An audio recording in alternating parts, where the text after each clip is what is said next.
December 19th, 1979, began like any other winter day in Cedar Rapids, Iowa. Snow covered the streets, the air was sharp and cold, and Christmas was less than a week away. Store windows were decorated with lights and ornaments, and families were busy preparing for the holidays. For 18-year-old Michelle Martinko, it was an ordinary Wednesday, one she never knew would be her last.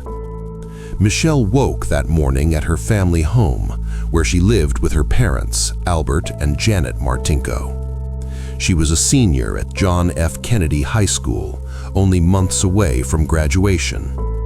Like most mornings, she got ready for school, ate breakfast, and talked briefly with her parents before leaving. There were no arguments, no fear, and no indication that anything was wrong. She left the house dressed for the cold, climbed into her car, and drove to school. At Kennedy High School, the day passed normally. Michelle attended her classes, spoke with friends, and focused on her schoolwork. Teachers later described her as attentive and calm. Friends remembered her smiling and talking about the upcoming holiday break. Nothing about her behavior suggested she was upset or worried. Michelle was known as a responsible and cautious young woman. She didn't skip school, didn't get into trouble, and didn't surround herself with risky situations. That Wednesday was no different. When the final bell rang and classes ended, Michelle left school and headed home. She arrived home in the afternoon and spent some time there before deciding to go shopping that evening. She wanted to visit Westdale Mall, one of the most popular shopping centers in Cedar Rapids at the time. Michelle planned to look for a coat and possibly buy Christmas gifts. Her parents agreed. There was nothing unusual or dangerous about the plan. Westdale was considered safe. It was busy, well-known, and frequently visited by teenagers and families. Michelle had been there many times before. As night approached, Michelle left the house and drove her 1972 Ford Mustang to the mall. The parking lot was filled with cars, and shoppers moved in and out of stores, bundled in winter coats. Inside the mall, Michelle walked through different shops, browsing and taking her time. Witnesses later confirmed seeing her alive and alone inside the mall that evening. She appeared calm, normal, unaware. As the hours passed, stores began to close. Employees locked doors. The crowd slowly thinned. By around 8 to 8:30 p.m., Michelle was last seen alive. At some point after that, she walked back into the cold night toward her Mustang. What happened next is known only through evidence. Investigators believe Michelle reached her car and either entered it or was about to when she was suddenly attacked. There was no sign of a conversation or struggle before the assault began. The attack was fast, violent, and overwhelming. Michelle was stabbed 29 times with a long-bladed knife. The wounds were concentrated in her chest, neck, and face. Several cuts on her hands showed she fought back, desperately trying to defend herself. Blood was found throughout the driver's side of the vehicle, on the seat, steering wheel, door, and interior. There was no evidence of robbery. Michelle's purse was still inside the car. Money and personal items were untouched. This was not a theft. It was not an accident. It was a deliberate, brutal act. Despite the severity of her injuries, Michelle was not killed instantly. Evidence suggests she remained conscious for a short time after the attack. Whether she tried to escape, scream, or reach for help remains unknown. In the freezing December night, she eventually collapsed inside her car. The attacker fled the scene, disappearing into the darkness of the parking lot. Hours passed. The temperature dropped further. Snow and cold surrounded the silent Mustang. No one noticed at first. It was late. The mall was closing. the parking lot emptied. Later that night, a security guard noticed a car that hadn't moved. Upon closer inspection, he saw blood inside. Police were called immediately. When officers opened the door, they discovered Michelle's body inside the vehicle. The scene was horrifying. Even experienced officers were shaken by the brutality of the attack. Michelle Martinko was pronounced dead at the scene. By the end of that night, Cedar Rapids was forever changed. News spread quickly the next morning. Parents feared for their children. Students were terrified. The idea that such violence could happen in a public place to a young woman with no known enemies shattered the community's sense of safety. Police launched an investigation immediately, but they had few answers. No witnesses had seen the attack. No cameras captured the moment. The killer left behind only silence and questions. While investigators focused on how Michelle Martinko was killed, another question became just as important. Who was Michelle Martinko before she became a victim? To understand the crime, we must first understand her life, her family, and the person she was beyond the headlines. Before her name became associated with one of Iowa's most haunting murder cases, Michelle Ann Martinko was simply a young woman living an ordinary life in Cedar Rapids. To understand the weight of what was lost, it's important to understand who Michelle was beyond the crime scene. Michelle was born on October 11, 1961, and raised in Cedar Rapids, Iowa. She was the only child of Albert and Janet Martinko, who were deeply involved in her life. Friends and neighbors described the Martinko household as stable, loving, and supportive. Michelle grew up in a safe environment, surrounded by routine and structure. From a young age, Michelle was known for being quiet, polite, and responsible. She wasn't someone who sought attention, but she left a strong impression on people who knew her. Teachers described her as focused and respectful. She followed rules, completed her assignments, and took school seriously. By 1979, Michelle was a senior at John F. Kennedy High School. Graduation was only months away. Like many students her age, she was beginning to think about her future, college, independence, and adulthood. She had plans, dreams, and time ahead of her. Michelle was not known for risky behavior. She didn't abuse drugs or alcohol, didn't skip school, and didn't have a reputation for trouble. She was cautious and dependable. Her parents trusted her because she earned that trust. If she said she would be home at a certain time, she usually was, or she would call. Socially, Michelle had friends but kept a relatively small circle. She enjoyed shopping, listening to music, and spending time with people she felt comfortable around. She liked fashion, which explained her frequent trips to the mall. Westdale Mall, where she would later be murdered, was a familiar place to her, not somewhere that caused fear. Michelle had begun dating, but there was no evidence of a serious or dangerous relationship. Investigators later found no indication that she was being stalked, threatened, or involved in any conflict. Her life showed no warning signs. That is what made her murder so disturbing. Michelle did not fit the profile of someone living on the edge. She didn't live a secret life, she wasn't involved in crime, she wasn't running from anything. She was simply a young woman doing what millions of others do, going to school, spending time with family, and shopping before the holidays. After her death, Michelle became more than a victim to her family and community. She became a symbol of innocence lost and unanswered questions. Her parents, Albert and Janet, were devastated. They lost their only child in an act of violence that made no sense. For decades, they lived with uncertainty. Every year that passed without an arrest reopened the wound. Birthdays, holidays, and anniversaries became painful reminders of what was taken. Photos of Michelle, smiling, young and full of life, remained frozen in time while the world moved on. To investigators, Michelle Martinko was a case. To her parents, she was everything.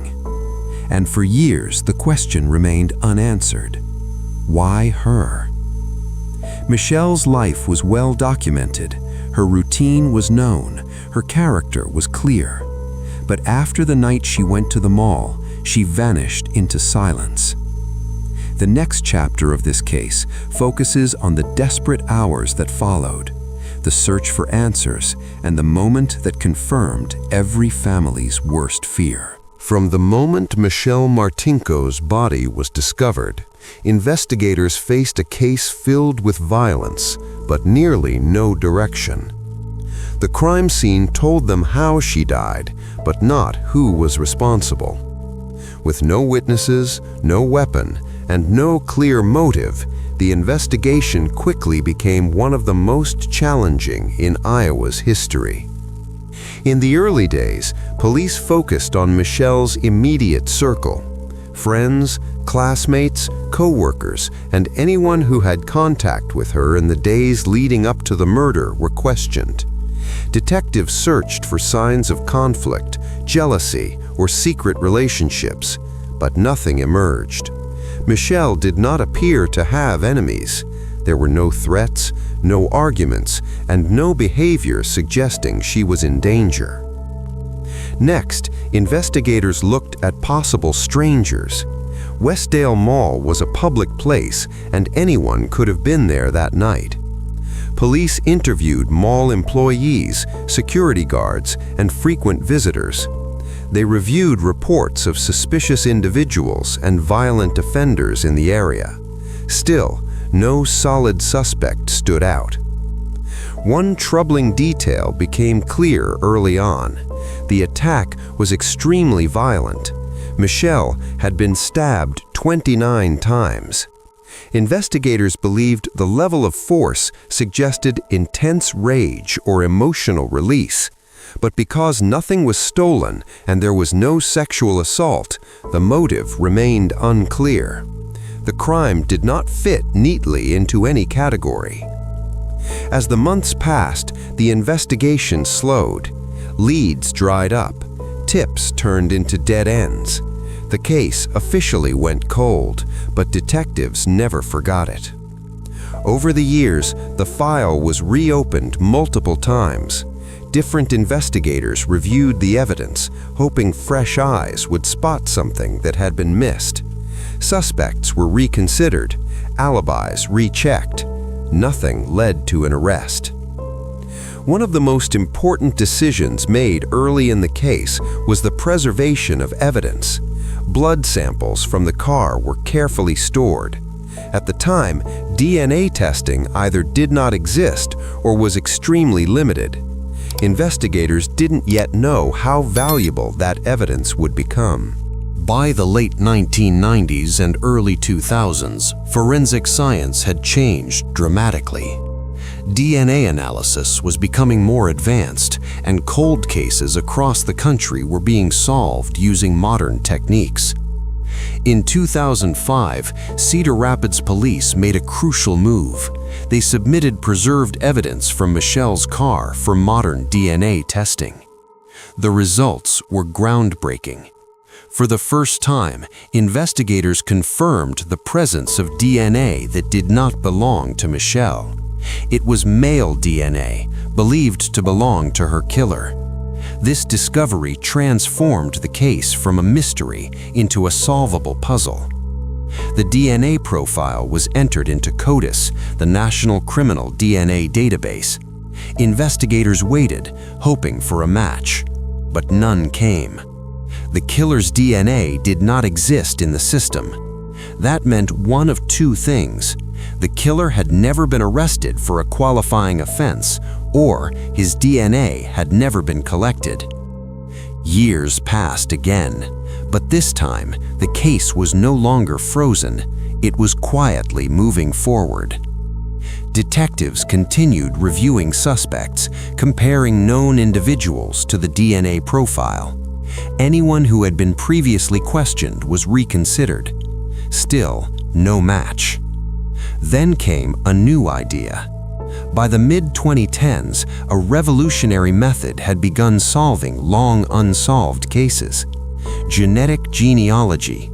Instead of matching DNA directly to a suspect, investigators could now compare crime scene DNA to public ancestry databases, identifying relatives of the unknown suspect. In 2017, Cedar Rapids police decided to try this method. They uploaded the DNA profile to genealogy databases used by people researching family history. Slowly, distant family connections began to appear. These were not suspects, but relatives of the person whose DNA was found in Michelle's car. By building family trees and narrowing down possibilities, investigators gradually focused their attention on one individual: a man who had once lived in Cedar Rapids, a man with no known connection to Michelle, a man who had never been seriously considered before. For the first time in nearly 40 years, police were closing in on a name. The investigation had finally crossed a turning point. What began as a frozen case with no witnesses and no suspects was now guided by science, patience, and decades of preserved evidence. The next chapter reveals how investigators confirmed the killer's identity, when they finally confronted him, and how the truth emerged after nearly 40 years of silence. By 2017, the investigation into Michelle Martinko's murder had reached a critical moment. After decades of unanswered questions, investigators finally had something they had never truly possessed before: a reliable path forward. That path was built on DNA, patience, and a new forensic technique known as genetic genealogy. The male DNA recovered from inside Michelle's car had already ruled out countless suspects over the years. When no match appeared in national criminal databases, investigators knew the killer had likely never been arrested for a serious crime. This made traditional methods ineffective. Genetic genealogy changed everything. Instead of searching for a direct match, detectives compared the unknown DNA profile to public genealogy databases used by people researching family history. These databases do not identify suspects directly, but they reveal biological relatives. The results pointed to extended family connections in the Midwest. Investigators began building detailed family trees, tracing generations backward and forward. Dozens of potential individuals were examined, then eliminated based on age, location, and opportunity. Slowly, the list narrowed. One name began to stand out. The man had lived in Cedar Rapids at the time of the murder. He would have been in his early 20s in 1979. He had no known connection to Michelle Martinko, no criminal record that would have placed his DNA in a database, and for decades he had remained completely off law enforcement's radar. His name was Jerry Burns. Investigators discreetly gathered information about him. They reviewed his past residences, employment history, and movements around the time of the murder. Everything aligned. He had the opportunity to be at Westdale Mall on the night Michelle was killed. To confirm their suspicions, police needed one final piece of evidence: Jerry Burns' DNA. In early 2018, investigators secretly collected a discarded item containing his DNA. When it was tested and compared to the crime scene sample, the result was definitive. It was a match. After nearly 39 years, the identity of Michelle Martinko's killer had been confirmed. Burns was arrested in December 2018. The arrest shocked the community. Many had assumed the killer was dead or would never be found. Instead, he had been living a quiet life, far from suspicion. Burns denied involvement, but the evidence was overwhelming. The DNA placed him at the scene. There was no innocent explanation. For Michelle's family, the arrest brought a mix of relief and renewed grief. Answers had finally arrived, but decades too late. Still, the truth mattered. Justice, even delayed, had finally begun. Identifying the killer was only part of the story. The next chapter focuses on who Jerry Burns was, his background, and the unsettling reality of how someone with no known connection to Michelle Martinko carried such violence, then disappeared into normal life for decades. When the name Jerry Burns was finally revealed, it raised more questions than answers.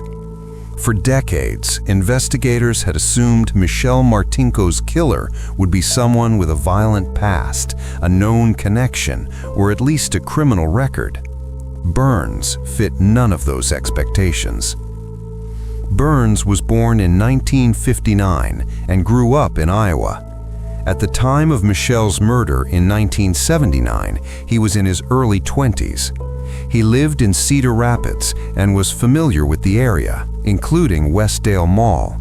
Yet nothing in his public life suggested he was capable of extreme violence.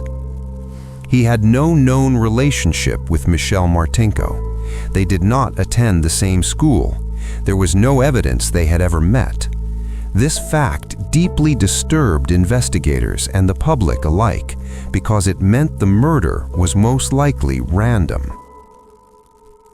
After 1979, Burns moved away from Cedar Rapids and built a quiet life. He worked steady jobs, married, and raised children. To neighbors and co-workers, he appeared ordinary. There were no arrests for violent crimes, no history of assault, no behavior that would raise alarms. For nearly 40 years, he lived as if nothing had happened. This is what made the case so unsettling. Investigators believe Burns encountered Michelle by chance that night in the mall parking lot. There was no evidence of stalking or planning. The attack appeared sudden, explosive, and fueled by rage rather than motive. Why he chose Michelle and what triggered the violence remains unknown. Burns never provided a clear explanation. When questioned after his arrest, he denied killing Michelle. He did not confess. He did not express remorse publicly. The case against him did not rely on motive or confession. It relied on science. The DNA evidence placed him inside Michelle's car during the attack. There was no innocent reason for his blood to be there. Experts testified that the match was conclusive. To investigators, this confirmed a terrifying reality. Some killers do not fit profiles. Some do not continue killing. Some disappear into normal life, carrying secrets no one suspects. For Michelle's family, learning about Burns brought mixed emotions. They finally knew who was responsible, but understanding why remained impossible. Burns could not give Michelle back. He could not restore lost time. What remained was accountability. Burns was no longer an unknown shadow. He had a name, a face, and a past that finally caught up with him. The final chapter of this case would unfold in a courtroom where evidence, not emotion, would decide his fate. After nearly 40 decades of silence, the case of Michelle Martinko was finally headed toward judgment. The next and final chapter reveals what happened in court, how the jury viewed the evidence, and how justice, long delayed, was ultimately delivered. In January 2020, nearly 41 years after Michelle Martinko was murdered, Jerry Burns stood trial in Lynn County, Iowa. For the first time, the case that had haunted Cedar Rapids for decades was presented in a courtroom. The prosecution's case relied heavily on DNA evidence. experts testified that Burns' DNA matched the genetic material recovered from inside Michelle's car. The match was presented as statistically overwhelming, leaving no reasonable doubt that Burns had been present during the attack. Prosecutors argued that the brutality of the crime, 29 stab wounds, demonstrated intent and deliberation. They emphasized that although the murder had gone unsolved for decades, time did not erase responsibility. The defense challenged the DNA evidence, suggesting possible contamination and questioning the use of genetic genealogy. They argued that the lack of witnesses, motive, and confession left room for doubt. But the jury was unconvinced. After deliberation, the jury returned a guilty verdict. Jerry Burns was convicted of first-degree murder. He was sentenced to life in prison without the possibility of parole. For Michelle Martinko's family, the verdict brought a measure of justice, but not closure. Nothing could undo the loss of their daughter or the decades spent waiting for answers. Still, the truth had finally been acknowledged. Michelle Martinko was no longer just a cold case. Her name was spoken in court. Her story was heard, and the man responsible was held accountable. The case stands as a reminder that justice can be delayed, but it does not have to be denied.